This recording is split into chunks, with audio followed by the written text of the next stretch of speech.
Hi, you're listening to the Stefan Livera podcast, a show about Bitcoin and Austrian economics. Today for episode 204, my guest is Robert Breedlove, and we're talking about this potential relation between fiat money and slavery. How did easy money and government suppression of honest money lead to this outcome? How does Bitcoin change this? This podcast is brought to you by Swan Bitcoin. If you are in the US, get your stacking on with Swan Bitcoin. They should be the first place you think of when you're talking to your new coiner friends. It's so simple, any new coiner could do it. Step 1, auto fund USD from your bank account. 2, stack that Bitcoin. And 3, auto withdraw to your cold storage. And Swan are teaching Bitcoin best practices. They want customers to hold their own keys. They are the cheapest in the US for recurring buys. They beat Coinbase and Cash App's fees. So just set and forget. Just enjoy your life, just Swan and chill. Go to swanbitcoin.com/Livera to start auto stacking with Swan today. And if you use that ref link, you'll get $10 of Bitcoin dropped into your account when you start stacking with Swan. Next is Unchained Capital, Bitcoin native financial services. I really like the work Unchained Capital are doing to make multi-signature accessible, and they're building out these different products such as the multi-signature vault and also the loans product. And they're doing it in a way that respects the not your keys, not your coins ethos of Bitcoin. So if you're thinking about your Bitcoin security and maybe you're just sitting on a single hardware wallet, why not consider going to multi-signature with Unchained? They're offering Vault Concierge onboarding packages where you can get a guided setup call, and you can even purchase the hardware wallet devices that are needed. You can buy 2 with it or buy 1 with it, or just if you've already got enough hardware wallets and you just need help setting up the vault itself, you can purchase that package for $1,000, and that includes $1,000 in the vault. Use code Livera for a discount there.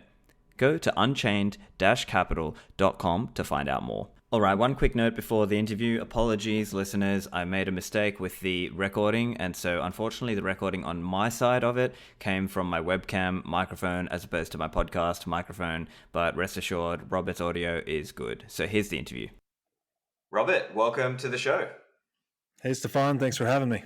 Robert, I've been following your work for some time now, and I had the pleasure of meeting you in it was around Bitcoin 2019, so it was at the beefsteak barbecue. So that was a great time, a great chance to meet you and chat about economics as well. You've been writing some excellent pieces, and wanted to dive into what you've been doing. But perhaps first, just introduce yourself a little bit, just for the listeners who are not familiar with you. Yeah, sure. I'll keep it brief. My name is Robert Breedlove. I'm the CEO and CIO of Parallax Digital. We're a global multi-strategy crypto asset hedge fund. We also do some consulting in kind of the Bitcoin universe.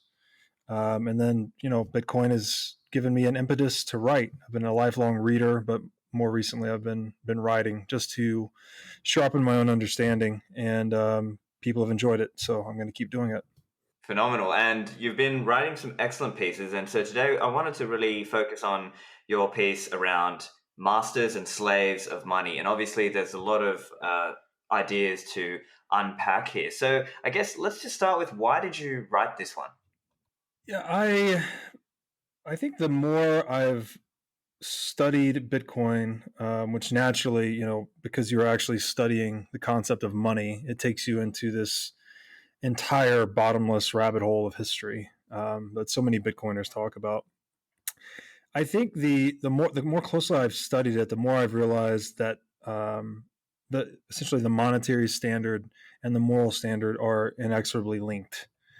And there's been a lot of great writing about this in the Austrian sphere.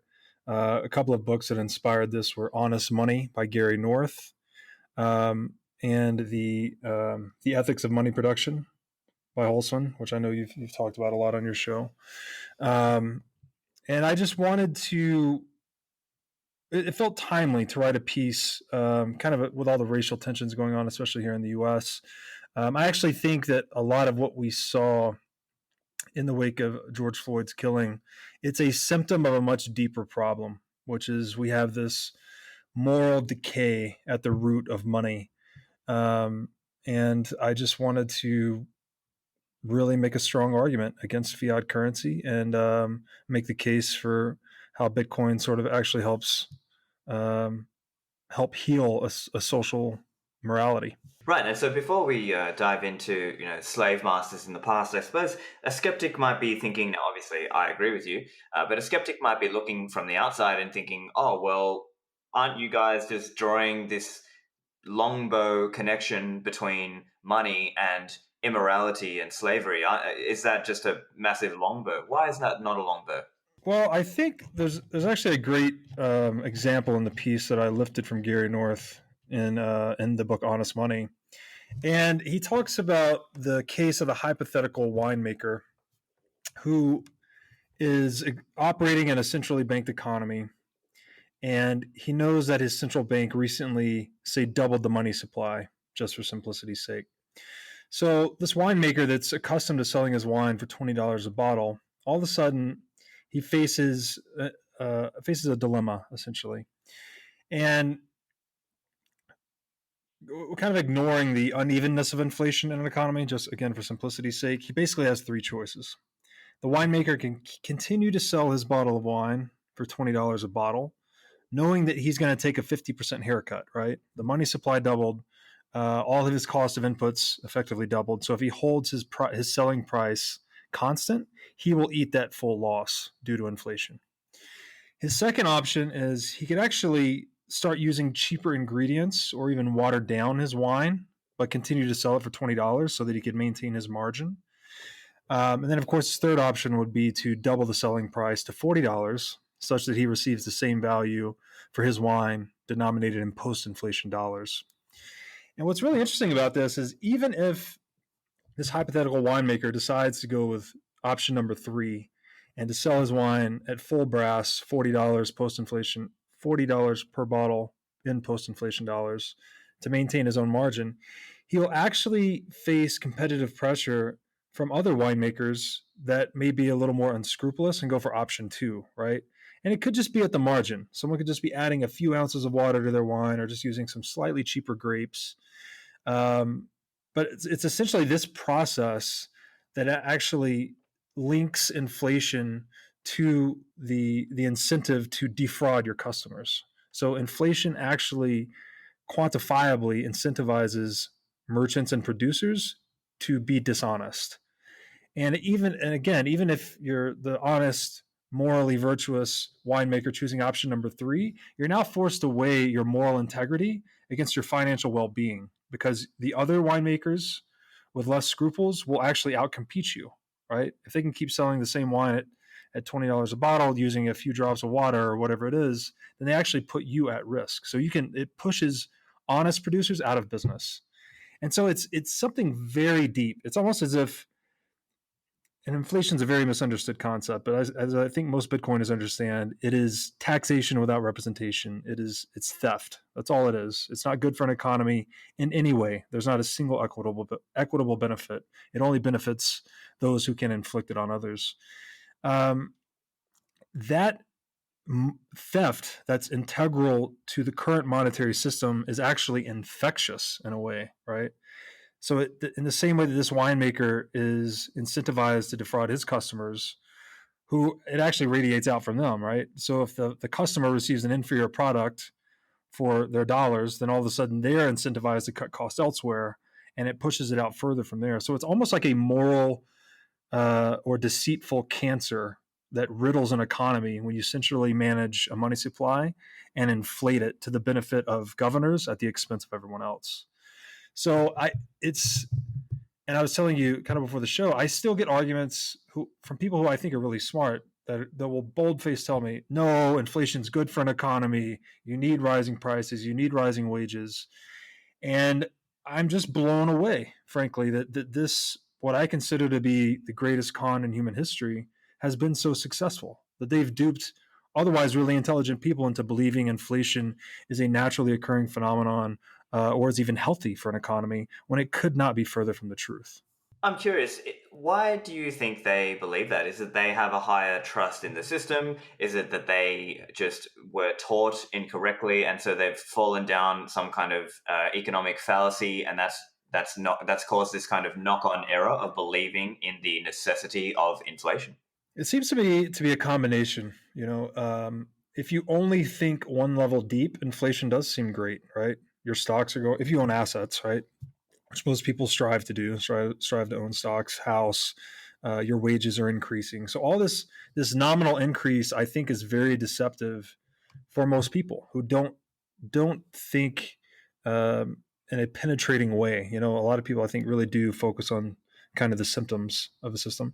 And then two, I would argue that it's been integrated into the psychological and intellectual sphere for over 100 years, right? Like every PhD economist goes to work for a think tank or central bank or some other, um, you know, institution very close to the fiat currency spigot, let's say. And I think I saw this the other day. I saw who's Krugman and one of his other uh, Keynesian economist guys. They were on TV, and the jargon that they use, it's so pompous and false, right? They remind me of the analogy I use is like it's the priest of 500 years ago who were saying that you had to come through me to get into heaven. You needed this certain blessing, and had to do these relics, and you had to pay me this money. It's almost as if the economists today, the Keynesian economists, are these false priests, just speaking in any form possible to obfuscate the truth. Because there is it's just when you look at it from first principles, there is not a single moral justification for inflation. It's just a mechanism for inflicting wealth inequality. And I go into this in the paper, like countries in wartime. There was a point when Nazi Germany had plans to bomb London with counterfeit pounds. They're actually trying to induce inflation on their enemy by bombing them with their own counterfeit currency. There were strategic sessions done in the Norabito laboratory in Japan to do something similar. So the ability to produce someone else's currency is only a mechanism for transferring wealth. It adds no value to an economy whatsoever. But because it affects the nominal value, I think Keynesian economists have just been able to pull the wool over everyone's eyes for 100 plus years. Yeah, that's certainly very concerning. And I think the other part I'm really interested to dive further into is this discussion around slavery, right? So in your article, you mention counterfeiters as slave masters. What are you getting at there? Yeah, so I start the piece with an example of a couple of ancient monetary systems. The first being aggry beads, which Safety touched on in his book. And the second one being panos, which is a form of cloth money. Both of these were used in Western Africa. And this is ancient Western Africa around, this was for thousands of years before, but Europeans actually landed in the 16th century. And what happened with aggry beads is the glassmaking technology was relatively primitive in Africa, such that these glass beads were relatively scarce to goods and services. So that gave them a monetary property which supported their market value, right? Until European explorers appeared in Africa in the 16th century. They quickly realized that these beads were being used as money and that they could be produced much more cheaply back in Europe. So glassmaking technology was very sophisticated back in Europe, and it wasn't long before intrepid Europeans were actually crafty and cunning Europeans as well, packing the ships, their hulls full of glass beads, and making expeditions into Africa to basically buy up their wealth with these counterfeit beads. And a similar dynamic played out with panos in that the cloth strips were used as money for a long time. They apparently came to Africa from trading with Muslim traders north of the Sahara, and it wasn't long before when Portuguese began trading with them, they soon monopolized the production of panos, and they would actually enforce this monopoly violently, right? So anyone that tried to produce panos, they would stomp them out, so to speak. And another kind of, and they use the same approach with aggry beads, actually using the counterfeit money to acquire real wealth. And another kind of perverted aspect of that played out is a lot of the panos were actually constructed by expert weavers who were African weavers. So they would actually weave these panos. And so when they monopolized production, they began to actually enslave these weavers and use them to produce the very money they would take out and go and confiscate wealth from their countrymen. And it's the punchline of all this is, and it's I've thought about this a lot too, because in one aspect it's just a technological disruption, right? And someone's coming in, they can produce money more cheaply than you, they can sort of siphon your wealth, which again Safe touches on a lot in his book, and we saw with in the global switching to the gold standard from the silver standard. The countries that stayed on silver the longest suffered the most, right? But the moral of it is that if you have an exclusive right to produce money without regard to competitive market pressures, it basically acts as an apparatus of enslavement. And it's a privilege that monopolists in this case can only preserve through deception and violence. So it's people will fight and kill for the privilege to control the production of money. And that single line governs a huge swath of human history. And when you do that, you're basically manipulating the free market signals that would keep the cost of money production near its market value, and you're creating this discrepancy that allows you to go out and acquire human labor in the market at an unfair price. So it actually becomes this weapon that I argue for stealing time. And when you look at what aggry actually became instrumental in the transatlantic slave trade, and they actually came to be known as slave beads. It started with the corruption of the currency, which leads to this, again, a moral corruption, and actually enslaving populations. So monopolized money is a weapon for stealing human time. And that's the point I'm trying to make, looking at some of these ancient systems. And then later I compare it to central banking. Excellent. And so the point, as we can understand with aggry and panos, is that if somebody else can produce your money cheaply, then you're in trouble.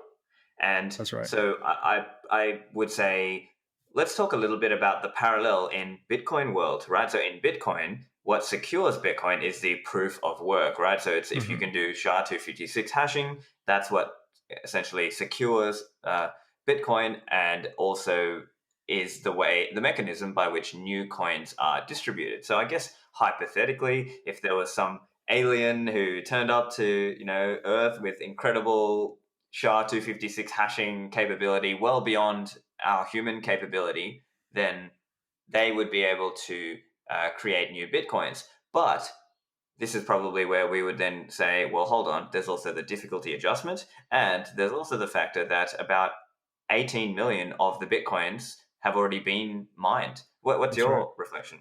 Yeah, I think you make a great point that it's very simple economics that actually the market price of a monetary unit converges to its marginal cost of production over time, right? That's essentially what gold is. And that's what Bitcoin functions in the same way, kind of in the free market. It's valuation mechanics. But with fiat currency, we have something much more insidious, and that, as most of us know, the dollar, just focusing on the dollar, there's plenty of fiat currencies in the world, but the dollar was introduced to resolve a couple of the shortcomings in gold in terms of monetary properties, right? Gold is not especially portable. Gold is also, there are ways to counterfeit gold, right? Like people can put gold plating on other metals and such. So it suffers a little bit in the recognizability department. And then gold too, although it is very divisible, it has such a high value to weight, it's hard to use for day-to-day transactions.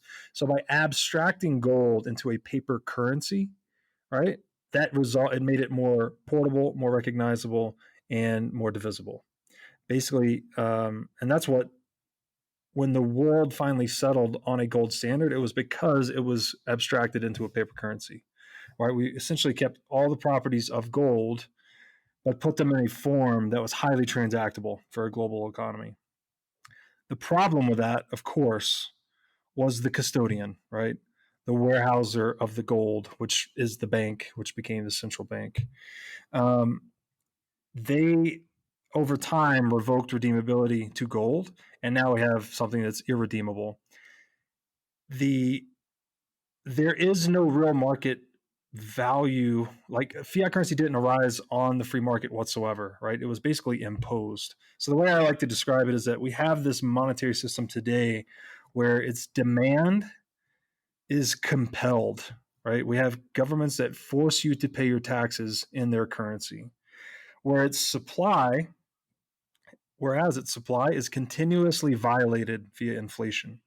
So they're pushing the demand on people, forcing people to use it to pay taxes, and then gradually, usually, siphoning value off of the supply through inflation. And it's only like I don't think it would be possible to coerce a citizenry to accept fiat currency had it not been redeemable for gold or monetary metal in the beginning. So I look at this as one giant pulling of the rug out from under our proverbial feet, which sort of harkens back to this manipulation of education and whatnot surrounding money. You know, we don't learn about it in school. The Austrian school has been almost entirely stomped out in Western curricula. So I think, yeah, it's just we have Bitcoin, as I like to describe it, is a first principles disruption to money, right? Money has to do 5 things, which gold did best: be divisible, durable, recognizable, portable, scarce. And Bitcoin's superior across all monetary properties. And that's why it eats the lunch of all these inferior monies and stores of value. Excellent. And so when we're talking about money, one of the important parts is, as you mentioned, governments over time transitioned humanity basically from monetary metals over to their paper fiat money. But they couldn't just do it straight away. It happened just slowly and steadily over time. And the other key component, as you rightly mentioned, and as Guido Hulsmann and others point out, it comes down to things like legal tender laws that force the use, and essentially the government is suppressing competitor money. Basically, they're not competing on a level playing field. Now, I suppose people could say, well, could the government try to then suppress Bitcoin, and it would just be straight back to meet the new boss, same as the old boss? Yeah, they absolutely can stand in the way of Bitcoin in a lot of ways. But Bitcoin is fundamentally different than gold. And I think the biggest shortcoming of gold at all was its physicality, which caused 2 things. Gave us an economic impetus to centralize its custody and transact in paper currencies that are redeemable for gold to overcome that cost. And then it also, because it's physical, it can be confiscated, right? You can come in and physically take someone's gold. And these 2 things are what led to central banking, in my opinion, right? You have a money that is vulnerable to theft being centrally warehoused. And then that, of course, is the source of virtually limitless power. Anyone that can control that money, you're controlling human time, right? I argue in the piece that money as a tool is human time emblematized, right? It is literally a token for human labor. So it can be redeemed to get anyone to do almost anything for you in the marketplace. So looking at Bitcoin, it overcomes the first shortcoming of gold in that it's non-physical, right? It's something being just pure information. I sometimes call it theft-proof money, but it's still, if someone can extract information from you, they can extract Bitcoin from you if you're not custodying it correctly, right? There are ways to do it in collaborative custody or circles of trust or distributed key shards that you can actually overcome even a physical attack. I've even heard some people talking about putting their private keys into a certain type of algorithm and publishing it in a paper such that it's there forever, right? As long as you could ever have access to that paper and you know the key to unlock the key from the publication. So I thought that was interesting. But it is a game changer in regards to custody and confiscation resistance. And the other thing about Bitcoin is it's so long as, at least in Western society, we have here in the United States, we have the First Amendment, right, which is the freedom of speech. I know this isn't everywhere in the world, but it is the foundation to Western civilization, at least here in the United States. And as we saw with PGP case law, open source software is speech. So Bitcoin is protected under freedom of speech laws. And even if they were violated, it seems incredibly difficult to try to enforce something like that. Because as soon as you violate freedom of speech, you get into really weird domains like illegal numbers and things of that sort. So uh, Bitcoin's a game changer. It and the other aspect is that these institutions that it's disruptive to, even if there's a politician or a central bank that doesn't particularly like it, they almost have an incentive to hold some as an insurance policy against its success. So I do, with gold, it's just different. Gold was always centralizing, and wars were being fought over it. And I just think that Bitcoin, with its confiscation resistant properties, is sort of disruptive to that recurrent pattern throughout history. Agree, and I think it's kind of like it's a big invention, just like like the printing press. It was just this Mm-hmm. game changer technology, and so I think in that sense, Bitcoin allows people to, in some way, it's like a defensive technology that allows them to protect their value, and in some ways resist the slavery of fiat money. So I suppose, would you frame it that way? Would you say Bitcoin essentially allows people to be less of a slave? Yeah, and this term I don't like to throw around necessarily, but it is central banking via the mechanism of inflation, and this is true of any currency counterfeiter. They are able to steal human time in perpetuity, so long as that monopoly can be preserved. Right? We saw it again with aggry beads. It happened with panos, and now we have it legally instantiated in central banking. So, although it may not be the same visual, visceral, awful experience as physical bondage, this is a system of time theft.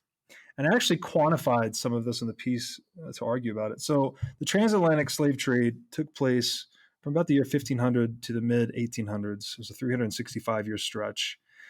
12.5 million human lives were stolen directly. So these are slaves that left African shores and went to American or European shores. About 2 million of those died in transit.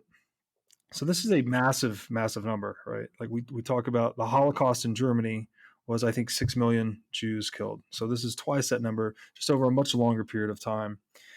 And if you look at just the direct lives stolen, this is not counting their children, right? Their progeny who were born directly into slavery, all of the follow-on consequences that we're still suffering from today, frankly.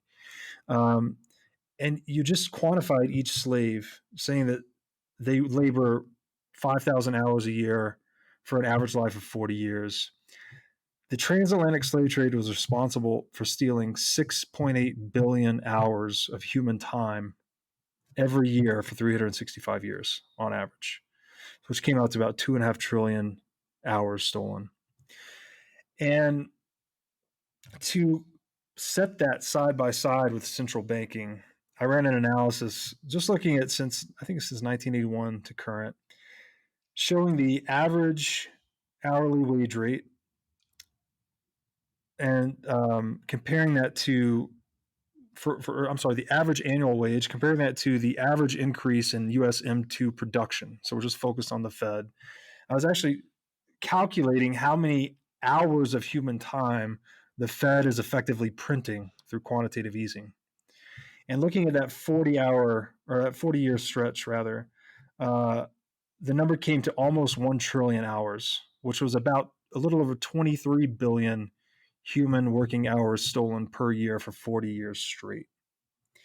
And it's just, in terms of scale, it's monstrous, right? It's insidious because it's taking place over a much larger population, right? We have, arguably $3 to $4 billion users in the world, right? A lot of countries and a lot of people internationally depend on the dollar. So they're able to confiscate a little bit of time from all of them slowly and surreptitiously. But in terms of absolute scale, we're talking about something that's almost 4 times as many hours stolen annually than the transatlantic slave trade. And then the other number I compared that to was there's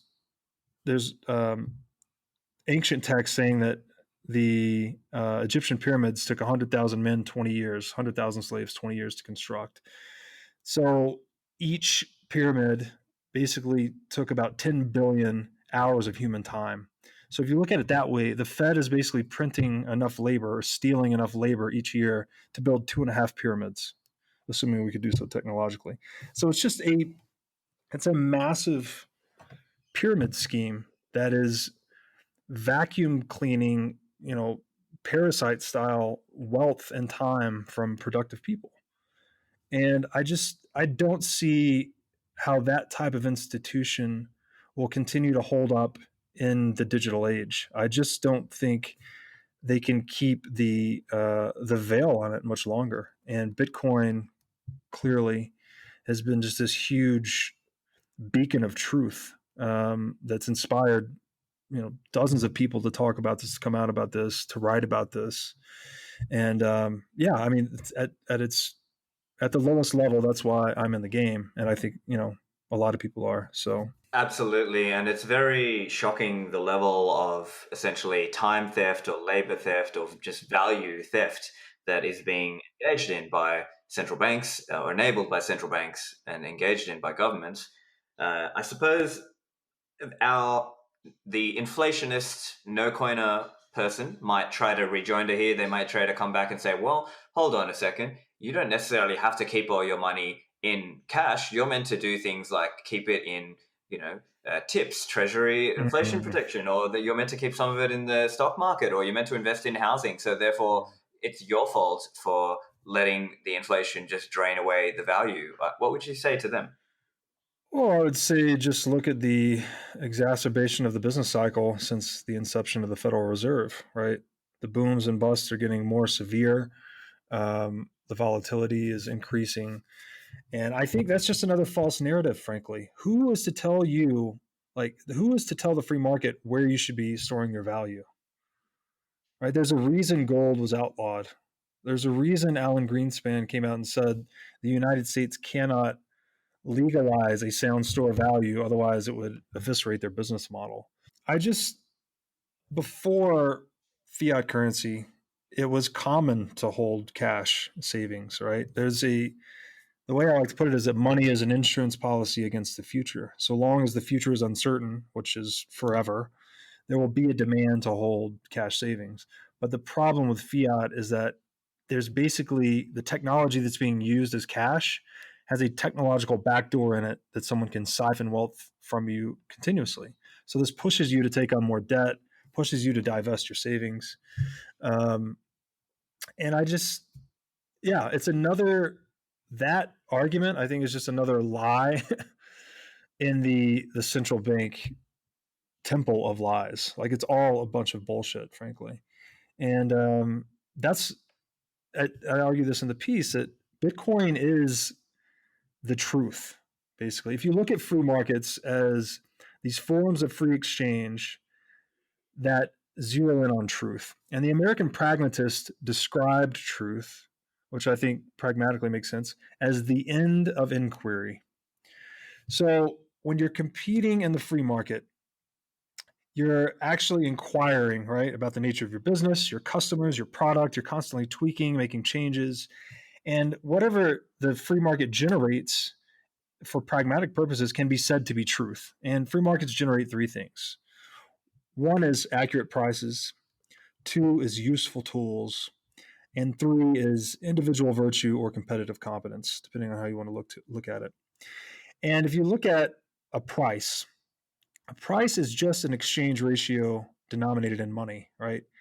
In the sphere of human action, we're all trading things all the time. Everything is tradable at a ratio of anything else. The most tradable thing, which ends up being used to denominate all other trades, is money by definition. It's a free market phenomenon. It's not a product of the government whatsoever. And then you look at useful tools, right? If you have a shovel, that shovel is the result of countless people inquiring about what is the best way to dig holes across human history, right? The way, where to put the bolts, how long the shaft should be, what the handle should be shaped like, how the head should be pointed. Like, this is not just one guy sat down one day and constructed a shovel and we all use it forever. Like, it's a constant process of inquiry, and that process of inquiry creates the end, which is innovation itself. So even tools that we use that are successful in the marketplace can be said to be a form of truth. That knowledge structure on which they are based is a form of truth. It's the best, the sharpest way to solve a problem that we have based on our current knowledge, essentially. And then finally, in free markets, you're incentivized to be accountable to your customers, right? If your customers don't like what you're doing, they're going to go elsewhere and you're going to go out of business. So in a free market, you're actually incentivized to be virtuous, like I said, accountable. You actually have to listen to the preferences of your customer. You just have to be a good person all around to do business with other good people. And central banking, being this legal monopoly that turns free market on its head, basically blows all of that out of the water. And we see it in today. Totally annihilated price signals, right? We have stock market hitting all-time highs with 40 million unemployed in the US. It's asinine. The tools, there's been hardly any innovation in the businesses closer to the fiat currency spigot suffer from lack of innovation. You just look at banking, healthcare, all these things. It sucks the innovative spirit out of markets. And then finally, as I kind of argued in the beginning, it actually incentivizes you to be wicked instead of morally virtuous. It is the most rent-seeking, backstabbing, insidious, unscrupulous people that rise in these hierarchies. So it incentivizes the creation of pathological hierarchies, which I think that's what central banking is. It's the 20th century showed us that socialism or communism doesn't work. Yet this is the one market that no government in the world has ever allowed to be truly free market, right? We had glimmers of it in the late 19th century with the global gold standard, but constantly the pressure from banks to monopolize money has always conquered it. So in that sense, I look at Bitcoin as this monetary technology that can't be pathologized. It's a hierarchy of money that can't be corrupted. It can't be changed. And it is actually saving us from ourselves. Because at the end of the day, it's this egoic, self-seeking behavior that's encouraged people to be violent and try to commandeer money and monopolize it and weaponize it to their own benefit against everyone else. And in that sense, I argue that Bitcoin is a weapon of peace. It's an assassin to time theft. And just very exciting finally that we have that sly roundabout way that was discussed so many years ago. And so some people might believe that, say, money is the root of all evil, and others might believe it's more like a coordination tool. Yeah, so people talk about money or the love of money being the root of all evil. And I actually argue instead that it is the root of all sovereignty. And sovereignty, it's a word that has also been bastardized. I think that today we associate it with the state. We think the state is sovereign. But what's actually at the foundation of, again, Western civilization is probably the greatest idea people ever had. And it's the reason Western democracies have been more successful than any other economic system in the world, is that we actually hold that the individual, the sovereignty of the individual supersedes that of the state. And this belief, it's embodied in certain legal principles, like in the US, we have innocent until proven guilty. We have habeas corpus. These things that actually say every human life has an intrinsic value, even if they've done something awful and terrible. And this is a far cry from where we began, say in ancient Egypt, right? Where the pharaoh was sovereign, everyone else was a slave.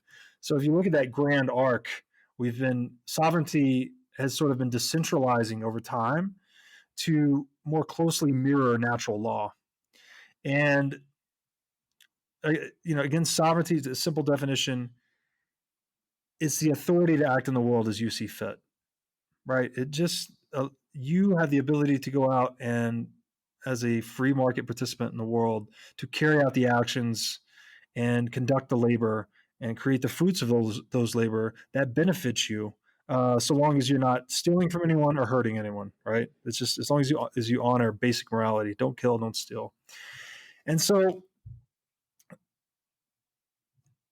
I actually consider money to be kind of the root of all sovereignty, or maybe the greatest expression of it, in that we started trading.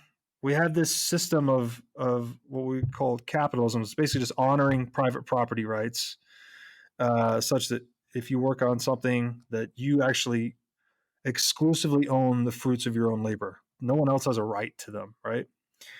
And the most tradable thing, or the most important property right in any economy, is money. So money is kind of the highest expression of human sovereign action in the world. And I go into this a bit in the piece. It gets quite philosophical. Jordan Peterson talks a lot about this. The concept of the logos.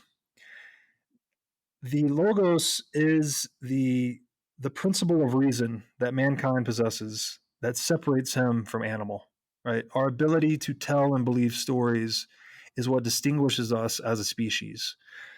There's a reason human beings can unite 10,000 people on a battlefield under a flag, a symbolic flag, whereas a primate troop can only congregate in groups of, say, 150. Right, they can't abstract to that level. They can't tell this grand unifying story and mobilize their efforts collectively, whereas humans can. And that's what we do with these stories like money, nation states, human rights, all these things, these symbols that we create for ourselves that orient us across time. And I argue that, and this is in accordance with natural law, that the logos that lives within each of us is the generative source of sovereignty. That is what we honor in our societal substructure, is that principle, the ability to convert order from chaos, as Jordan Peterson might say. That's the most important thing in the world. It's not any one individual. It's not any one nation state. It's not any one organization. It is the actual honoring of the process of the sovereignty of the individual to go out into the world, freely experiment, learn, and then diffuse those learnings back into society through trade, right? That's what the free market is. The free market represents a platform that optimizes for expression of the collective logos, whereas an unfree market, a centrally planned market, is the exact opposite, right? It's a suppression of the logos. And if you look at history, it's clear as day. Like, the first thing any aspiring dictator does is they come in and they try to silence the voice of dissent. I think in the piece, I talk about Soviet Russia taking over the press, or Nazi Germany basically suppressing anti-Nazi journalism. It is sovereignty arises from the logos. So the more that we honor that principle, that inviolable principle within us all, the better off the world is. And we've gotten in our own way so many times throughout history by through greed, frankly, through this will to power. And I think Bitcoin, by actually optimizing for truthfulness and individual sovereignty, it sort of actually saves us from ourselves and hopefully rectifies this pathological hierarchy we call central banking. I like to frame Bitcoin as this idea whose time has come, right? It's an idea, and that's kind of related to what you were saying, that it's this rallying call that people can get around and say, no, we want monetary justice. That's what we want. Now, some might mistakenly blame capitalism for the many economic problems in the world. What would you say to those people? Yes, another false narrative written by what I would argue is the bastardization of the money. But capitalism versus socialism, to me, is very simple. Capitalism means you have the exclusive rights to the fruits of your own labor, right? Basically, you own your own time. How do you spend your time? how do you who has the rights to the value you create with your time? If you spend it investing, manufacturing, learning, whatever it is, who owns that? Is it the individual that creates it, or is it some other people, which would often be the state? And at the opposite end of that spectrum, I think, is the hallucination we call socialism, which has a great ring to it, right? It has the word social in it. A lot of new age millennials are really getting behind it, but it's total bullshit. It basically means, it implies that the state can collectively, people can collectively own capital to the benefit of individuals. Whereas in practice, what happens is the individuals that own that capital collectively inevitably use it for their own benefit. So what we have in the world today, we don't have free market capitalism, right? We'd say in the West, most of our markets are free market capitalist. Um, but the monetary system is the opposite. It's monetary socialism, right? It's a centrally planned and governed network. The Federal Reserve here in the US has a set of undisclosed private shareholders. They receive a 6% annual dividend just from producing our money. So we have, there's capitalism being based on sort of three things. It's like the rule of law, which gives you a means for nonviolent dispute resolution. The respect for private property rights, which again just means you get to own your own time, your own efforts. And then honest or hard money, which arises naturally kind of from the first two. But what we have in the world today is the perpetual violation of private property rights via monetary inflation. So we have socialism actually ingrained in the economic network of the world. And that's as true for here in the US as it is for communist China, as it is for anywhere else. So I think people are, again, mistaken as to what capitalism actually represents. And in a grand sense, I don't think pure capitalism was possible before Bitcoin, because the temptation to violate the private property right of money has always proven too strong for humanity. We have never been able to resist the temptation, right? Someone always gets into that seat to violate the money supply for themselves at the expense of everyone else. And Bitcoin, with the first incorruptible money supply in the world, and by providing this mechanism for global near instant final settlement and this ethos of don't trust, verify, it just shatters that once and for all. So I actually think we're moving into a different world. It's going to cause the history books to be rewritten. I don't know what it's called yet necessarily, but we're going to move past this dichotomy between capitalism and socialism to something that's like, oh, now we have capitalism. Actual capitalism is possible now that we have Bitcoin. Now that people can't steal the money. Now that the money can't be violently coerced and commandeered. Now capitalism is possible. So I don't know if it's going to hold the same name, but it's definitely a net benefit for humanity. Absolutely. I suppose one other thing is we could say, well, looking back historically, things may have started off in a certain way and then they get corrupted over time, right? So it's sort of like initially, or during, let's say, the classical gold standard era, where it wasn't perfect, but at least it was better, but it just degenerates over time. I'm wondering, do you see that Bitcoin could have this kind of a similar phenomenon happen over time, that, let's say, layers get built up on top of it and then those layers get corrupted? Or would you frame it more in the other way and say, well, see, Bitcoin just is fundamentally the game changer that allows people to, allows it for those layers to be built in an honest way, let's say? Yeah, so if we look at the institutional framework we have in the existing financial system, they're designed to alleviate this problem with gold, and that it can't be settled with finality quickly and easily and cheaply, right? So we have all these paper promises going all over the place, and some those promises are often violated, as we've touched on a lot today. Even recently, I forget which country in South America asked to have their gold, and England said no. So like, there's still all of this institutional trust built into the world to overcome the lack of global settlement finality in gold, basically. So I think that in a Bitcoin world, you're going to see lots of corruption at higher layers, right? Which we've already seen. We saw Mt. Gox fall, countless exchanges have been knocked off, uh, whatever, all types of fraud in the crypto space. But what happens is, I think, with each one of these failures, right, as Taleb would say, it's almost like the food in a city gets better from restaurant bankruptcy to restaurant bankruptcy.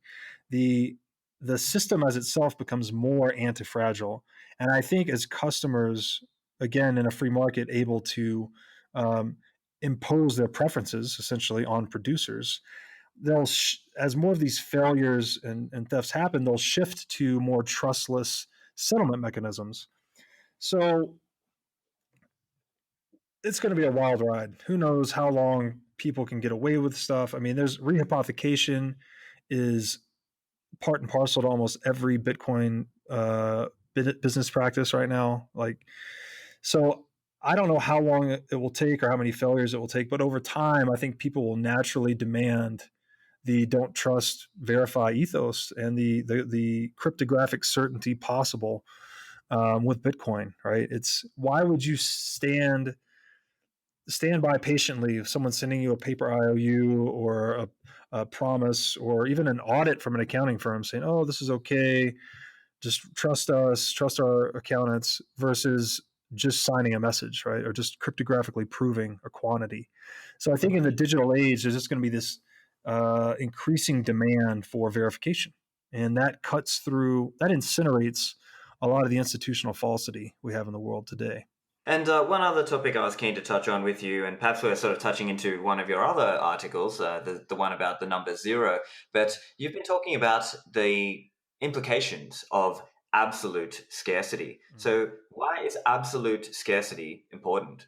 Yeah, so that, again, if we consider the free market as this system that actually generates truth over time, right?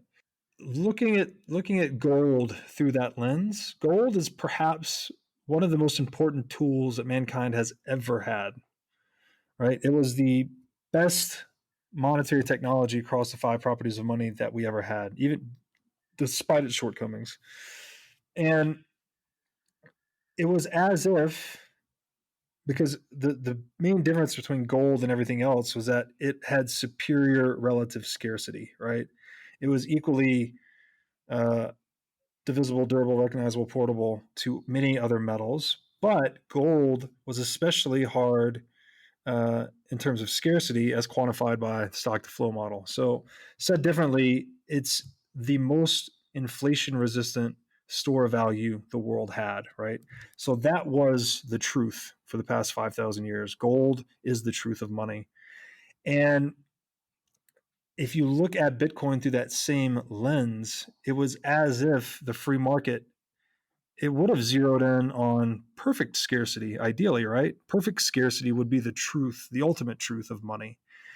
But it's just not possible with anything physical. It's impossible to guarantee the supply of any physical substance because everything physical in this universe is just a function of our time necessary to produce it.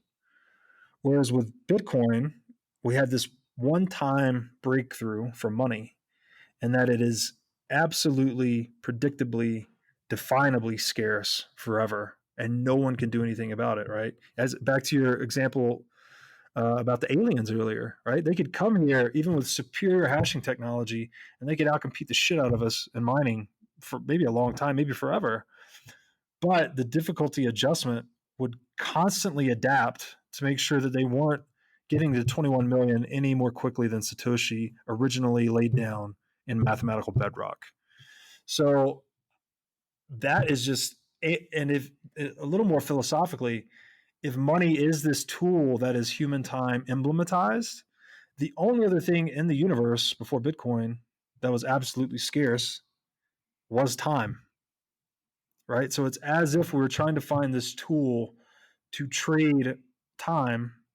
Gold was the best thing we could get because it best satisfied these properties and was the most scarce of the monetary metals. And now Bitcoin almost perfects all of these properties. So it is, I'm sure you've been down the rabbit hole longer than me. I mean, people that study this thing closely, you just keep going deeper, and the smartest people in the world are just captivated by it. So I struggle. I said this recently, actually. I've actively always researched intelligent counter arguments to Bitcoin. They've all dried up. I mean, the smartest people I see, like their best counter argument is that, oh, maybe it'll just function a little bit in the black market at the periphery. But no one intelligent is calling Bitcoin a Ponzi scheme anymore, right? So like these um, minds are turning. We saw in the most recent announcement from Mr. Saylor over at MicroStrategy, and several other businesses have made a similar announcement that they're making Bitcoin their cash. It is their reserve asset for their operations. So I think the game theory just gets out of control really fast on Bitcoin, because not only is it absolutely scarce, but it's perfectly predictable, right? So long as its price continues to adhere to its diminishing supply curve to some extent, that incentive to front run it becomes larger and larger and larger. And I just think it's going to evolve into an adoption frenzy at some point that a lot of us call hyper Bitcoinization. I don't know how long it will take. I don't know how, but who will be first and whatnot. But that's the direction I see it going, and I think that's all rooted in absolute scarcity. Yeah, excellent comments there around the shift in the way people are thinking about it. I think the Michael Saylor and MicroStrategy news is very, very interesting. And I know some of your work has been influential in some of that as well. One other point I wanted to touch on, and I think you'll agree with this, if we talk about this idea of sound money, I recently heard Bob Murphy talking about this, and he was basically explaining, looking back to the way Mises explained this, the way Mises was talking about it is he was saying it wasn't just purely like an economic thing, but it belongs in a similar category as things like, a Bill of Rights. It's a protection. So sound money, and this idea of honest money, sound money. It belongs in a similar category because it's there to protect, as it's there as a check against abuse. It's a check against government overreach. Yeah, I think that's a great point, and it again is I break free market capitalism down into those three legs, right? The rule of law, property rights, private property rights, and honest money. But that third check on government, or it's a check on tyranny, frankly, right? Because if someone can commandeer the most important tool in society, the one that we all use to interoperate with one another, right? Beyond our sphere of whatever the Dunbar number is, 150 trusted people or people that we can possibly know on a first name basis, the other 7 billion plus in the world, like we're interacting with them through money, through the price signal. So if a institution or individual or group can come in and sit on that network and twist the rules to benefit themselves at the expense of everyone else, like that's an economic tyranny, right? Even if it's not a gun in your face telling you what to do, they are manipulating your logos, right? They're manipulating your free will.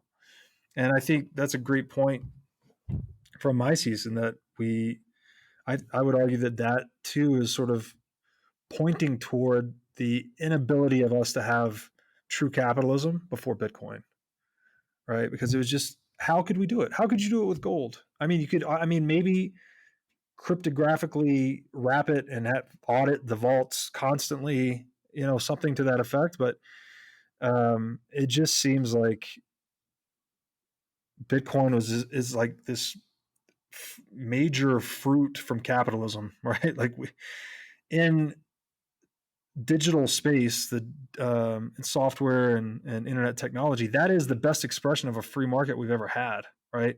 Ideas are flying around the world at the speed of light. Anyone can enter the market, anyone can exit. It doesn't matter necessarily about your political clout in digital space. It matters about how effective the tool is, how many problems is it resolving. Inquiry is super rapid, which again, if truth is the end of inquiry, then the internet age really accelerated the power of free markets. And if you look at it in that lens, it's like Bitcoin is might be the most important invention of capitalism or in capitalism or enabling capitalism. Like it is monetary capitalism. So I love looking back at reading Mises and Rothbard, these guys that you could hear the frustration in them, that they had it so excellently enumerated, like the problems in the world, but nobody was listening. It just fell on deaf ears. And there was one point too that I talked about this before, that Mises was deployed to the front lines of battle, Yeah.